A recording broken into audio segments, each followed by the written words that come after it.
When you check out at the pharmacy, you see the journey from idea to medicine, thanks to our intellectual property system, or IP for short. IP safeguards inventions, like a new way to prevent seizures or lower cholesterol. And IP supports competition from other brands, then lower-cost generics, which are 90% of prescriptions filled in the U.S. Innovation, competition, lower costs, thanks to IP. Learn more at phrma.org/IP works wonders. How about listening to the sounds of Istanbul?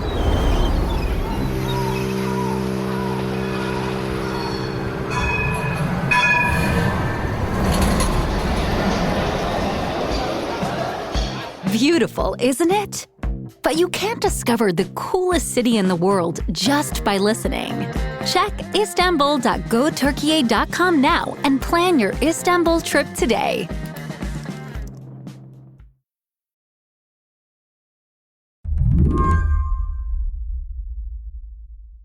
If you woke up Sunday morning and you checked social media, if you follow anyone who's Syrian, chances are, for once this year, you saw a waterfall of joy.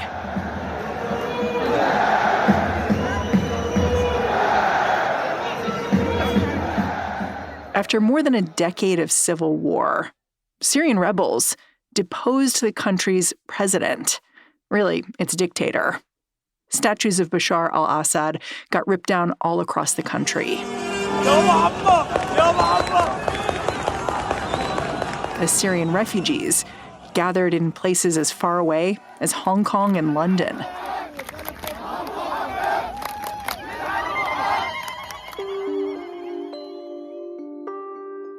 Josh, you and I are speaking on Sunday, December 8th. Can you describe the kinds of images we've been seeing coming out of Syria this weekend?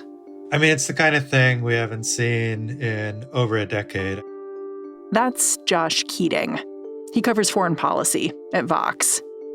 I've been talking to a couple Syrians over the past few days, and when you talk to them, the emotion is so palpable, and like how long they've been waiting to see this day. I think we can be cautious about what's coming next and be sort of level-headed and not be too swept up in the moment without, completely dismissing how truly historic and important what we're watching is, and the fact that, one of the world's worst dictators, one of the sort of truly odious figures of, the last 20, 30 years has now left Syria, in a regime that has ruled that country for over 50 years, has now been swept away in a matter of days. It's just truly stunning. In a single week, Syrian rebels have torn across the country, first taking Aleppo, the country's largest city, then the city of Hama, then finally the capital, Damascus.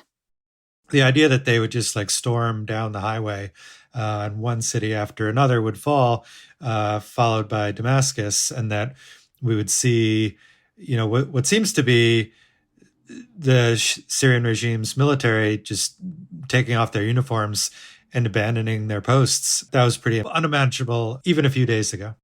According to Russia, President Assad is now in Moscow, where he's being given asylum on what's being called humanitarian grounds. As the flood of videos on social media show, he was not exactly beloved. I mean, this was a regime that famously was willing to use chemical weapons on its own people multiple times rather than lose power, that used air bombardments to just reduce its own cities to rubble. I mean, there was a slogan that pro-Assad militias used to graffiti on the walls of buildings in the early days of the uprising. It was Assad or we burn the country. And it seemed like they were willing to do that for a long time. They were willing to burn down their own country rather than have this man give up power. And that's part of the reason why this was surprising. I mean, I would have expected, a sort of all-out apocalyptic final battle on the streets of Damascus, where if the regime were to fall, it would be very, violent and drawn out. But it seemed to just almost wither away.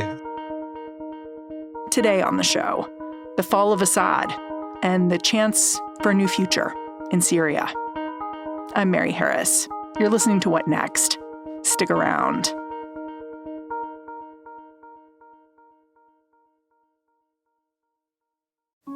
This podcast is brought to you by Progressive Insurance. You chose to hit play on this podcast today. Smart choice. Progressive loves to help people make smart choices.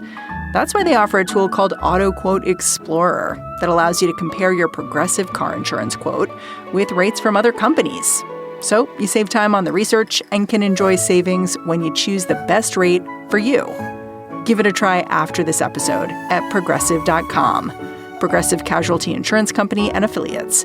Not available in all states or situations. Prices vary based on how you buy. This episode is brought to you by Discover. It's always nice to get more for less. So here's a life hack that can automatically put some extra cash in your pocket. Discover will automatically double all the cash back you've earned on your credit card at the end of your first year with Cashback Match. So you could get some money for this holiday season and get more next holiday season. It pays to Discover. See terms at discover.com/creditcard. Okay, I'm wondering if you can run me through what's happened over the last few weeks in Syria, because it's been a lot all at once. For you, what was the first sign that things on the ground were shifting there? You know, the funny thing is there really wasn't a sign it was shifting. It just kind of like blew up all of a sudden. It was, I'll admit, with all the other crises, I used to write about Syria a lot when it was kind of dominating global politics, the war against ISIS, the refugee crisis, during the Obama and Trump years, like Syria was often front page news. It's been on the back burner, and I'll admit, like a lot of other observers, I hadn't been focusing on it as much as I used to. And then, it's almost just like Aleppo just happened.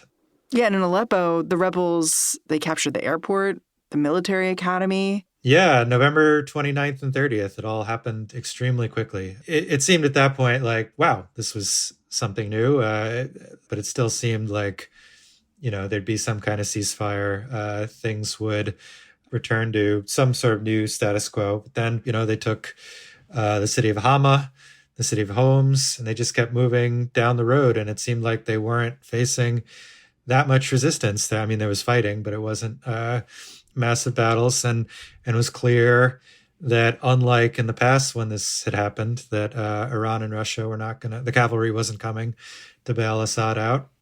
Yeah. Why did things change now? Because the conflict has been frozen in place since 2020, by which I mean there were discrete areas of control, no formal agreement, but things were like cemented a little bit. So this is a very brittle regime that had kind of been like hollowed out by the inside. There have been a lot of defections in the armed forces, very corrupt. And it depended, as it had since the early days in the war, on its international backers, which principally Iran and its proxy group Hezbollah, and then Russia. Hezbollah is not what it used to be. Over the past year, it's just been sort of decimated by the war with Israel, which broke out after October 7th. And in recent months has seen, the killing of its supreme leader, Hassan Nasrallah, as well as, much of its senior leadership completely wiped out. And then Russia, which basically acted as Assad's air force, provided the air power that allowed them to take cities like Aleppo back in the first place. They've had to move a lot of their military assets out of Syria to fight in Ukraine. And, there's been some quiet reporting, and I think we'll probably see more of it in the coming days, that there was actually sort of Ukrainian support and aid given to this rebel advance. So there's some sort of like united front going on there. It's interesting that it's coming from below like that. Do you know what I'm saying? Like it's not coming from NATO. It's coming from rebel groups. No, and I think that's important here. And I think we're going to hear comparisons to Iraq and Libya in the next few days. What does that mean? Sorry, I don't know what that means. So we're going to see a lot of comparisons in the coming days to Iraq and Libya, sort of cautionary tales of these longtime dictatorships that were overthrown and just replaced by, chaos, sectarian violence. And I think there's a good reason people are looking at those precedents. One key difference I would point to is that in both those cases, it was Western, principally American military force that overthrew their regimes. This is not what happened this time. The U.S. has been pretty disengaged on this, and even as soon as last week was rushing to say that they were not involved at all in this offensive. That this offensive was led by a group that's designated as a terrorist organization by the U.S. and we're just not part of it. And the Biden administration really has not been particularly engaged on Syria at all. There were international events, particularly in Lebanon and in Ukraine, that sort of gave these rebels an opening, but it's very different from American jets coming in and bombing Damascus and giving these rebels the opening to storm Assad's palace.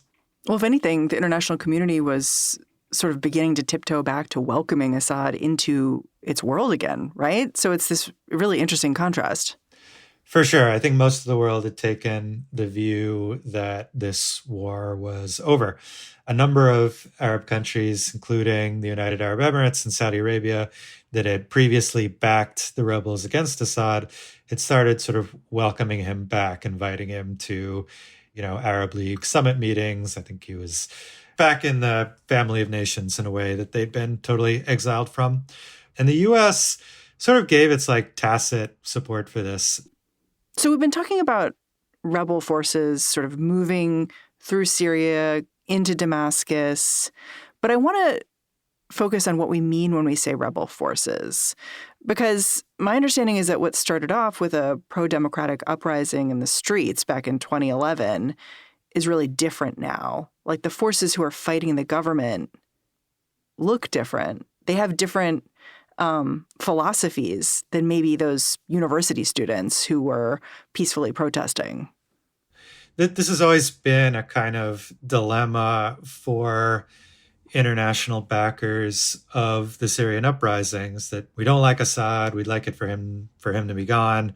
But often the most effective groups on the ground in Syria were people who made us uncomfortable. It was sort of hardline Islamist groups that the U.S. did not really want to be getting involved with. Who is the group that's leading the rebels right now? Yeah, so you might think the White House would be overjoyed to see, this horrible dictator, a sort of ally of Russia and Iran, be swept aside. This is this group called Hayat Tahrir al-Sham, or HTS. And the important thing that to know about them is they were at one point an affiliate of al-Qaeda under their former name, Jabhat al-Nusra, and they're still a designated terrorist organization by the U.S. government. Jolani, the leader of this group, spent time in an American prison in Iraq for taking part in the insurgency against U.S. forces there. Yeah, this leader, Abu Muhammad al-Jolani, he's just 42 years old. And the FBI had a $10 million price tag on his head for a while. That's right. Still do, I believe. What supporters of the rebels will tell you is that HTS is not the same group it was 10 years ago. Some people have talked about it as rebranding. Yes. There's an almost sort of funny quote Jolani gave in his interview at CNN, where he said, a person in their 20s is not the same as a person in their 40s. It's like, so being in al-Qaeda was a sort of youthful phase for him, I guess. This is a group that has ruled part of Syria for the last few years. They've been the sort of de facto governing authority in Idlib in northwest Syria. How have they ruled there?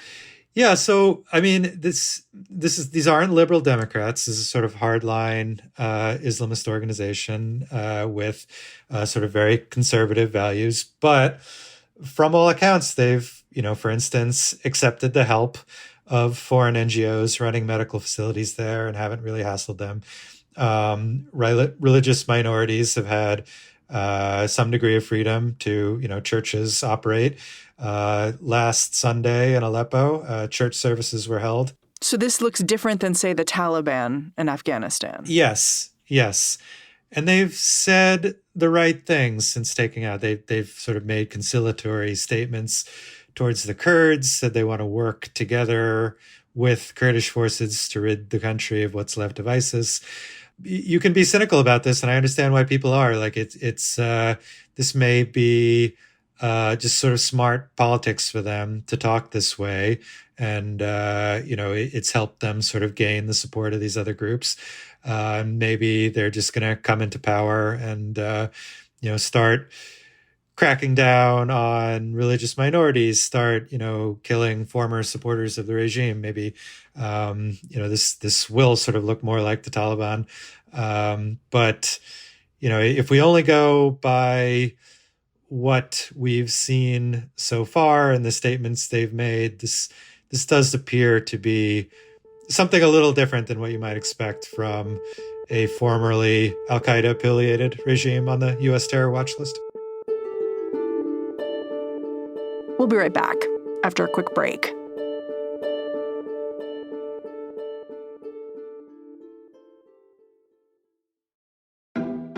Planned Parenthood Federation of America exists so that all people can get access to the sexual and reproductive care and education they need to make informed decisions about their health. More than 2 million patients a year rely on the services Planned Parenthood health centers provide, like STI testing and treatment, birth control, gender-affirming care, abortion, cancer screenings, and so much more. Right now, all across the country, reproductive health care and rights are under attack from public officials who are out of step with the will of the vast majority of Americans. The constitutional right to abortion, control of our bodies, and the health care we need has been stolen from us. And now politicians in 47 states, yes, 47, have introduced bills that would block people from getting the sexual and reproductive care they need. Planned Parenthood knows that equitable access to health care, including safe, legal abortion, is a human right. Right now, Planned Parenthood needs your help to protect access to health care. Donate today by visiting plannedparenthood.org/protect. This show is sponsored by BetterHelp. How do you stay cozy during the winter months? For some, wrapping up in a blanket with a mug of hot chocolate or watching a movie with family is the best way to spend the month of December. These warm, festive forms of self-care may provide an immediate mood boost, but therapy is another great option to bring yourself some comfort that lasts, even when the season changes. If you're thinking of starting therapy, you can give BetterHelp a try. It's entirely online, designed to be convenient, flexible, and suited to your schedule. You just fill out a brief questionnaire and get matched with a licensed therapist. You can switch therapists anytime for no additional charge, and talk to your therapist however you feel comfortable. Text, chat, phone, or video. Find comfort this December with BetterHelp. Visit betterhelp.com/whatnext today to get 10% off your first month. That is BetterHelp, HELP.com/whatnext.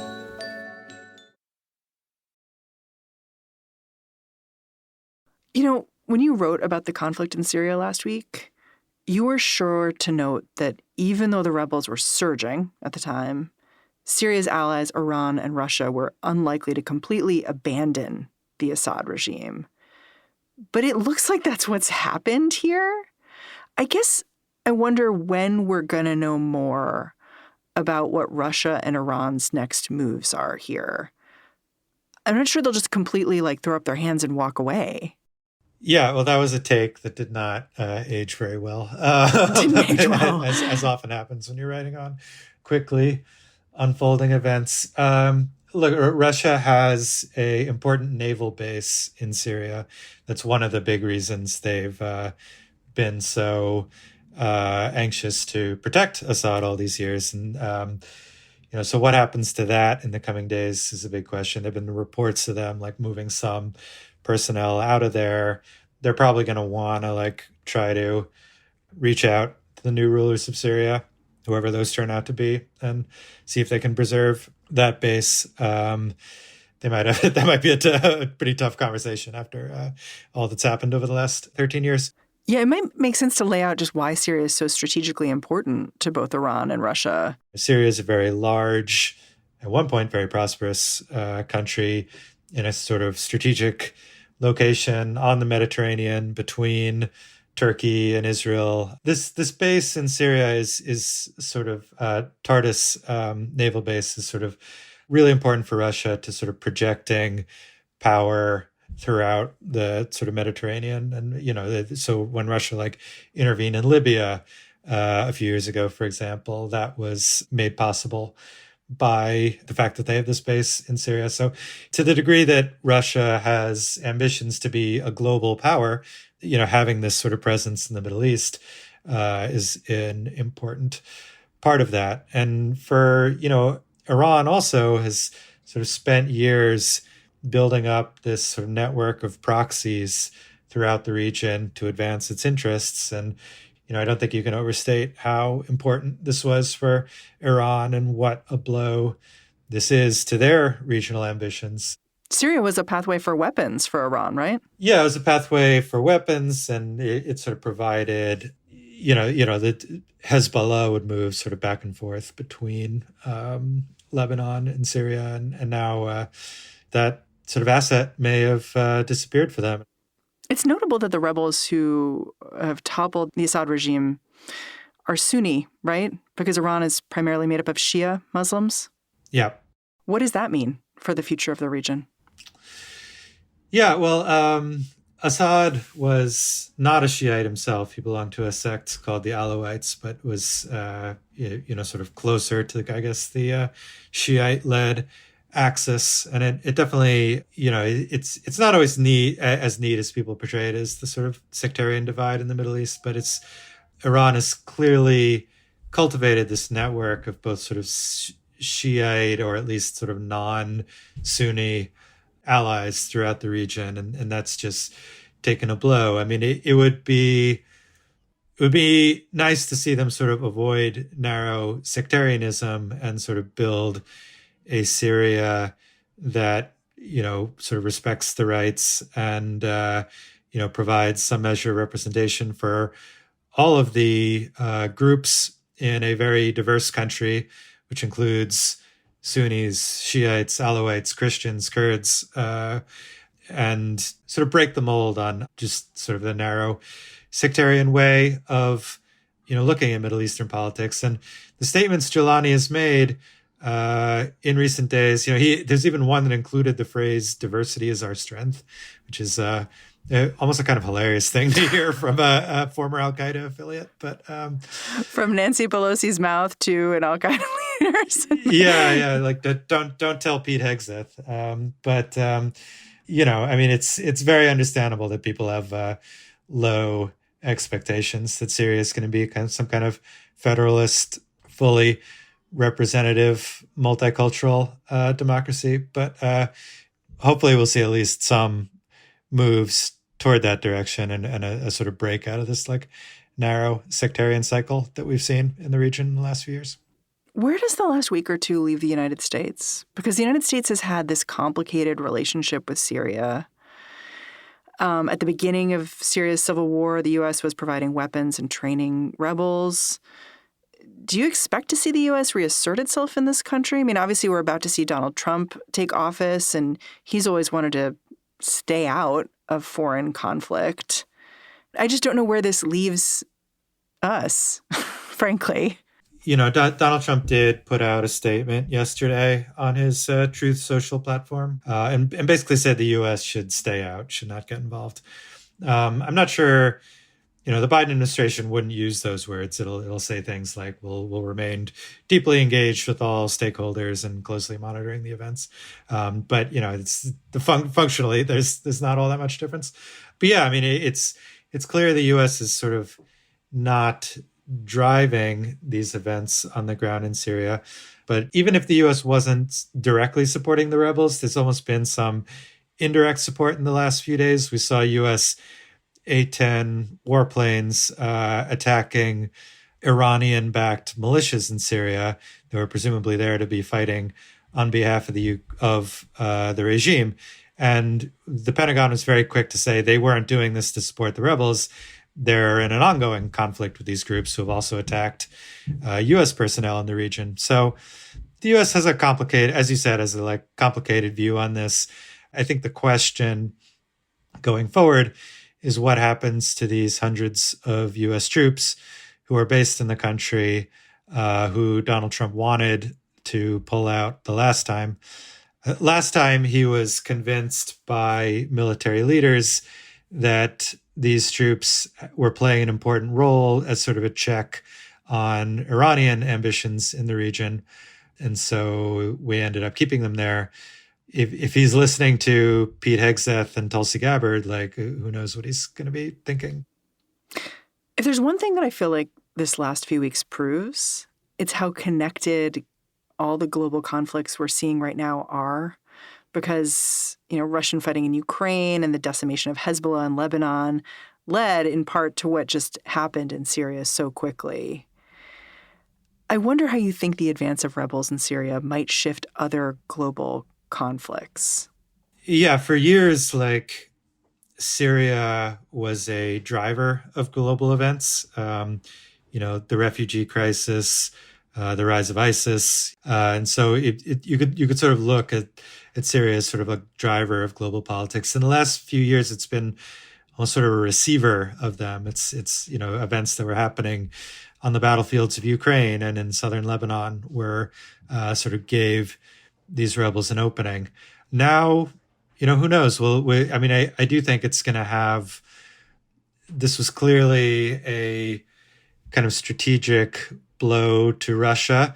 So we'll see if that has sort of ripple effects on the battlefield in Ukraine. And it's clearly a setback for Iran. So, what does that mean for Iranian-backed groups fighting U.S. forces in Iraq, fighting against Israel or the Houthis in Yemen? I mean, it's going to have very sort of unpredictable ripple effects there. And then, it all comes down to what happens in Syria itself. Will it allow Syrian refugee populations that have been sort of millions of people throughout the world to return to their homes?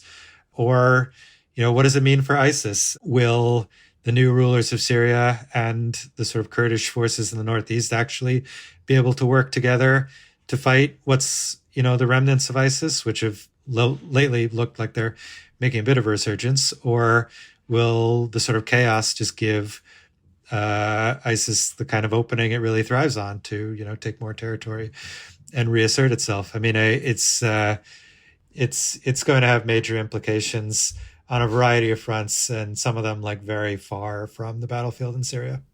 Yeah, I mean, I look at what just happened, and I feel like if I'm Volodymyr Zelensky, for instance, I am thinking two things at once, which is the first thing is maybe, well, Russia has even more to prove in Ukraine now.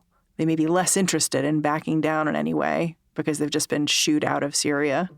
But at the same time, I've just witnessed the rebels in Syria drive out Assad. And so you're going to have both of those things in your head, Yeah, I mean, I think if you want to take a hopeful lesson to this, it's that these authoritarian regimes are often not as strong as they look. And because of sort of the nature of them, we often don't see the cracks that are emerging. And they're often weaker on the inside than they appear from the outside. And that means when they collapse, it often takes people by surprise. But in Syria with a horrible cost, right? 500,000 people dead over the course of 13 years?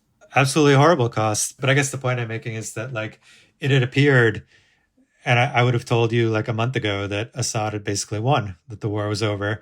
The lines were frozen in place, and he was going to keep on ruling Syria indefinitely. And these regimes can be more brittle than they appear, and it often just takes, one hard push for them to topple. So I guess if if you're in Ukraine, maybe that's a cause for hope. Josh, I'm really grateful for your time and your reporting. Thanks for coming on the show. Thanks, Mary. Anytime. Josh Keating is a senior correspondent covering foreign policy at Vox.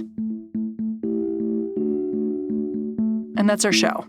What Next is produced by Paige Osburn, Elena Schwartz, Rob Gunther, Anna Phillips, and Madeline Ducharme. We are led by Alicia Montgomery. Ben Richmond is the Senior Director of Podcast Operations here at Slate. And I'm Mary Harris. You can go track me down on Blue Sky if you want. I'm at Mary Harris. Thanks for listening. I'll catch you back here next time.